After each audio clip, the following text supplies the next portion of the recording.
कपिल जी, मैं आपको धन्यवाद देता हूं और ये फिल्म बनाने के लिए, ये वेब सीरीज बनाने के लिए बहुत बहुत धन्यवाद। कहां का सत्यमेव जयते, कहां का सत्यमेव जयते, कहां का सत्यमेव जयते।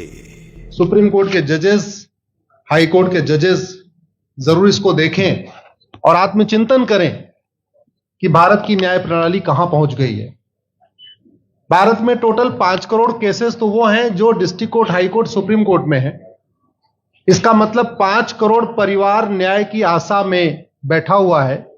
ऑन एन एवरेज एक परिवार में 6 आदमी रख लीजिए, तो यानी 30 करोड़ लोग न्याय की आस लगाए बैठे हुए हैं।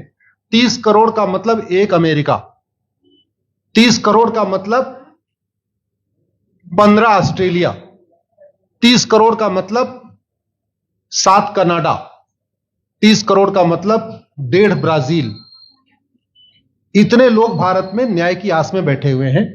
और ये 5 करोड़ केस तो वो हैं जो district court, high court, supreme court में है। इसके पैरेलल हमारे देश में एक और जुडिशियल सिस्टम है, उसको कहते हैं तहसीलदार, एसडीएम, एडीएम, डीएम, कमिश्नर, जहां पे चकबंदी के मुकदमे चलते हैं। वो इस 5 करोड़ में काउंटेड नहीं है। जो तहसीलदार के यहां मुकदमा होता है, एसडीएम के यहां मुकदमा होता है, एडीएम के यहां होता है, डीएम के यहां होता है, चकबंदी अधिकारी जिसको सीओ कहते हैं, डीडीसी कहते हैं, एसओसी कहते हैं, वो इसके पैरेलल में है और 5 करोड़ मुकदमे वहां पे भी चल रहे हैं। इसका मैं लाइव एग्जांपल देना चाहूंगा भारत की ब्लैक जस्टिस सिस्टम का। 1985 में जौनपुर में एक 10 बीघे जमीन का मुकदमा शुरू हुआ था। अभी वो सबसे नीचे पायदान पे है, जिसको कहते हैं चकबंदी अधिकारी। 1985 में मुकदमा शुरू हुआ, 2023 आ गया, लगभग 37 साल बीत चुके। 37 साल में यह नहीं तय हो पाया कि असली विल कौन सी है। 2 लोगों ने क्लेम किया, वो कह रहे हैं मुझे विल मिली है, वो कह रहे हैं मुझे विल मिली है। 37 साल में यह नहीं डिसाइड हो पाया असली विल किसकी है।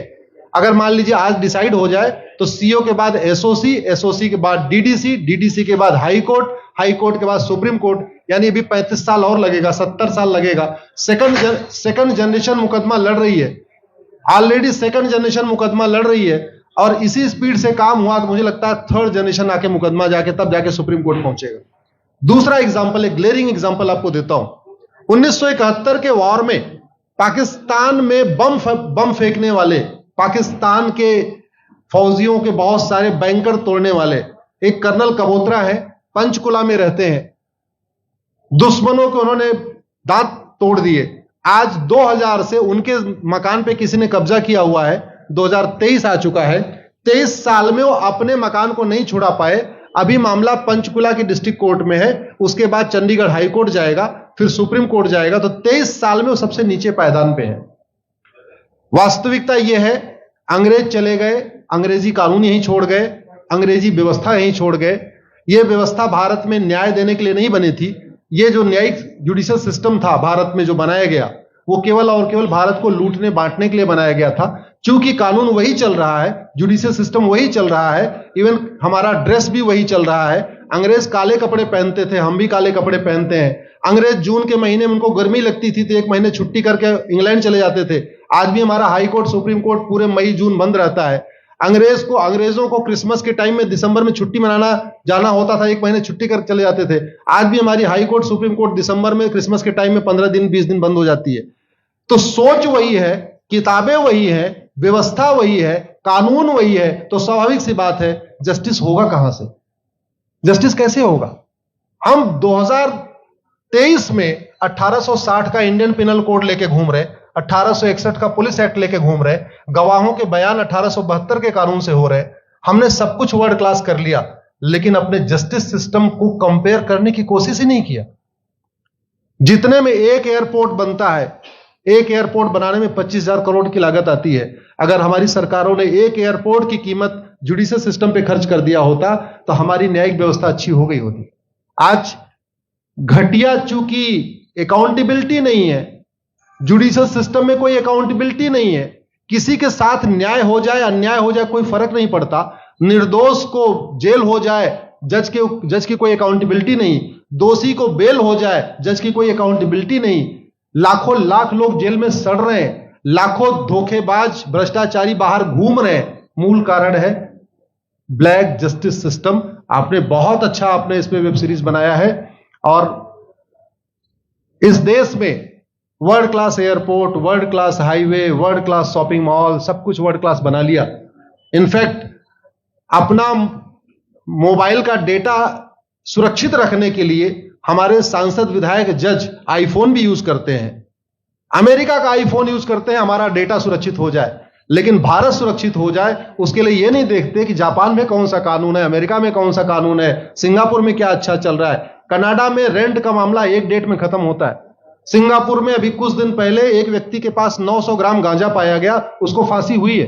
दोबारा वहां ड्रग स्मगलिंग होगी क्या? तो भारत में चाहे वो ड्रग स्मगलिंग है, माफिया राज है, ह्यूमन ट्रैफिकिंग है, इन सब के लिए हमारा जस्टिस सिस्टम जिम्मेदार है। कोई भी अपराध होता है उसमें दो पक्ष होता है, एक पीड़ित, एक अपराध करने वाला। जो पीड़ित होता है वो चाहता है जल्दी उसको न्याय मिल जाए, अपराध करने वाला चाहता है मुकदमा लंबा चले। भारत का न्यायिक सिस्टम अपराध करने वाले के साथ खड़ा है। बलात्कारी चाहता है उसका मुकदमा 30 साल चले, और मुकदमा 30 साल चलता है। भू माफिया चाहता है कि गरीब की जमीन पे कब्जा कर ले, उसका मुकदमा 50 साल चले, और आज की डेट में मुकदमा 50 साल चल रहा है। इसका मतलब वर्तमान न्यायिक सिस्टम बलात्कारी के पक्ष में है, भू माफिया के पक्ष में है, ड्रग स्मगलर के पक्ष में है, ह्यूमन ट्रैफिकर के पक्ष में है, नक्सलियों के पक्ष में है, माओवादियों के पक्ष में है, जो लोग देश विरोधी काम कर रहे हैं उनके पक्ष में है। 40 साल 50 साल के बाद किसी व्यक्ति ने मिलावट करके लोगों का स्वास्थ्य खराब कर दिया, उसको 50 साल के बाद सजा हो रही है। इस बीच उसने कम से कम पता नहीं कितने लोगों का और भी कर दिया। तो ये जो जस्टिस सिस्टम होता है दवा की तरीके काम करता है। जैसे दवा अच्छी होती है बीमारी तुरंत ठीक हो जाती है, अगर दवा घटिया होती है तो बीमारी बढ़ जाती है। दवा खाने के बाद शरीर एज इट इज नहीं रहता, या तो बीमारी ठीक होती है या तो बीमारी बढ़ती है। अगर कोई आदमी एक गांव में किसी के साथ कुछ गलत कर दे, उसको 6 महीने के अंदर सजा हो जाए, साल भर के अंदर हो जाए, दूसरा अपराध वहां नहीं होगा। लेकिन अगर उस व्यक्ति को पनिशमेंट नहीं मिला तो स्वाभाविक सी बात है उसने उसको और मोटिवेट कर दिया। कहते नहीं ऐसे बुखार है, तुरंत 2 गोली खाइए बुखार ठीक हो गया, लेकिन अगर आपने दवा नहीं खाई या गलत दवा खा लिया तो टाइफाइड होगा या निमोनिया होगा। दुर्भाग्यवश ये हमारा जस्टिस सिस्टम यही कर रहा है। आज की डेट में जितनी समस्याएं हैं, चाहे वो घूसखोरी है, जमाखोरी है, मिलावटखोरी है, कालाबाजारी है, नशा तस्करी है, मानव तस्करी है, सोना तस्करी है, ड्रग स्मगलिंग है, या नक्सलवाद है, या माओवाद है, या कट्टरवाद है, जो भी समस्याएं हैं, उसका एक बहुत बड़ा कारण यह है कि हमारा जस्टिस सिस्टम उसको टैकल नहीं कर पा रहा है, उसको पकड़ नहीं पा रहा है, और इसीलिए भारत में अराजकता है। मैं तो इतने जानता हूं, ऐसी कोई बीमारी नहीं जिसकी कोई दवाई नहीं, ऐसी कोई समस्या नहीं जिसका कोई समाधान नहीं। हम हर चीज के लिए बाहर से चीजें खरीदते हैं, तो हम ये क्यों नहीं देख रहे हैं कि आखिर चाइना का जस्टिस सिस्टम कैसा है, सिंगापुर का कैसा है, कनाडा का कैसा है, फ्रांस का कैसा है, और अमेरिका का कैसा है। हम क्यों नहीं बेस्ट प्रैक्टिसेस उनकी अडॉप्ट कर लेते। दुनिया के कई देशों ने नार्को पॉलीग्राफ ब्रेन मैपिंग कानून बना दिया। मेरी बहन दीपिका नारायण बैठी हुई है, ये लगातार फॉल्स केसेस के खिलाफ, इनको मैं देखता रहता हूं, एक्टिव रहती है। एक कानून बन जाए नार्को पॉलीग्राफ ब्रेन मैपिंग, और कंप्लेन पे अंडरटेकिंग ले लिया जाए कि जो कुछ मैं शिकायत कर रहा हूं इसके लिए मैं अपना नार्को पॉलीग्राफ ब्रेन मैपिंग कराने के लिए तैयार हूं, हजारों की संख्या में फेक केसेस खुद ही खत्म हो जाएंगे। आज की डेट में लोग जुडिशरी की लापरवाही के साथ साथ फर्जी केस से परेशान है, फर्जी गवाही से परेशान है, फर्जी एफआईआर से परेशान है, हजारों परिवार परेशान है। कई बार देखा गया कि जो फैमिली के केसेस होते हैं उसमें कितने सारे फेक केसेस भी आ रहे हैं। तो जो वास्तव में दोषी हैं उनको पनिशमेंट नहीं मिल पा रहा है, जो निर्दोष हैं उनके खिलाफ फर्जी केसेस हो रहे हैं। आज की डेट में गांव में एक दबंग अगर जमीन कब्जा कर लेता है, किसी की हिम्मत नहीं पड़ती उसके खिलाफ कोई गवाही दे दे। लोगों को अपनी जमीन छुड़ाने में 30-30 साल लड़ना पड़ रहा है, 35 साल लड़ना पड़ रहा है। अगर 30 साल 35 साल के बाद कक्कड़ जी उसको अपनी जमीन मिल भी गई तो उसके साथ न्याय कहां हुआ?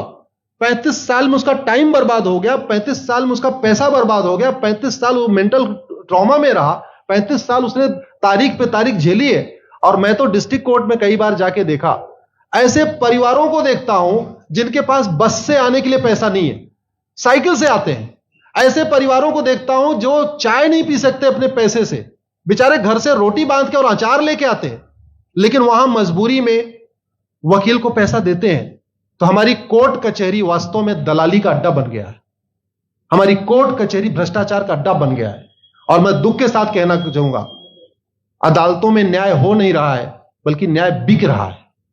जिनके पास पैसा है, वो उन्होंने कितना बड़ा क्राइम किया हो, मर्डर किया हो, रेप किया हो, उनको जमानत हो रही है।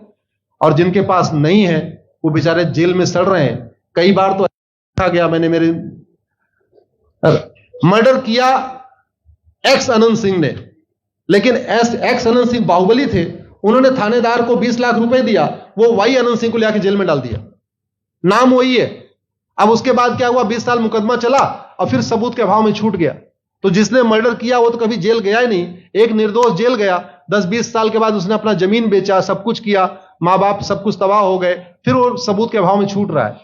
तो सबूत के अभाव में अगर 20 साल के बाद छूट भी गया हो, उसका 20 साल कौन लौटाएगा? उसके 20 साल के लिए कौन जिम्मेदार है? उसके 20 साल जो बर्बाद हुआ, उसके लिए संविधान की शपथ लेने वाले जिम्मेदार हैं। संविधान के प्रियम्बल में लिखा है, हम आपको जस्टिस देंगे, हम आपको न्याय देंगे।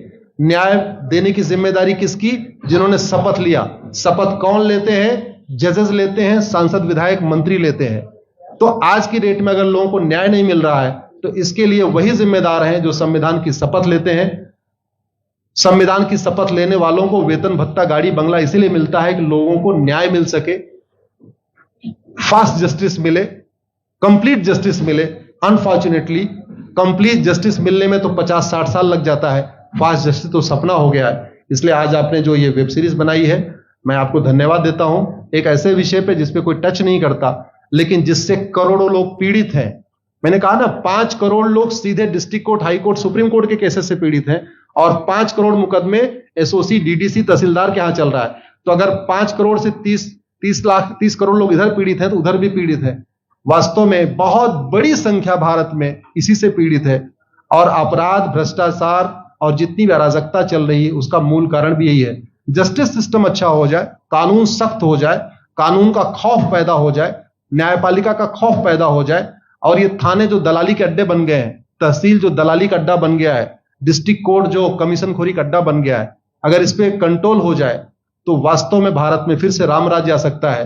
अगर जुडिशियल सिस्टम अच्छा हो जाए, तो जो राम राज्य की कल्पना है, धर्म की जय हो, अधर्म का नाश हो, प्राणियों में सद्भावना हो, विश्व का कल्याण हो, मुझे लगता है उसको फिर से जीवित किया सकता है। आपने मुझे बुलाया कपिल जी, मैं आपको धन्यवाद देता हूं। और ये फिल्म बनाने के लिए, ये वेब सीरीज बनाने के लिए बहुत बहुत धन्यवाद देता रहता हूं। दीपिका जी लड़ती रहती हैं, इनको देखता रहता हूं।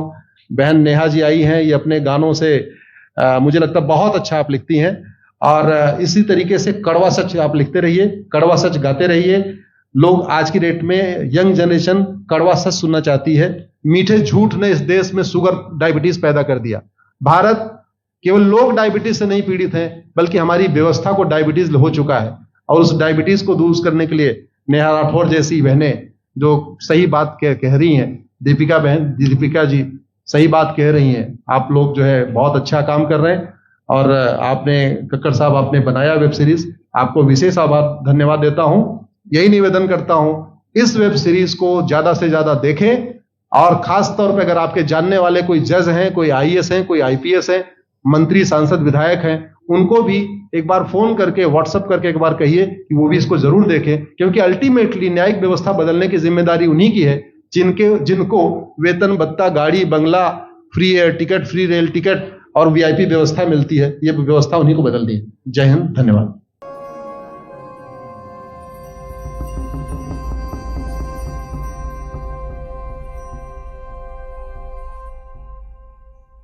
ऐसे ही अपडेट और वीडियोस के लिए भारत नाथ को लाइक, शेयर और सब्सक्राइब करें। बेल आइकन दबाना ना भूलें।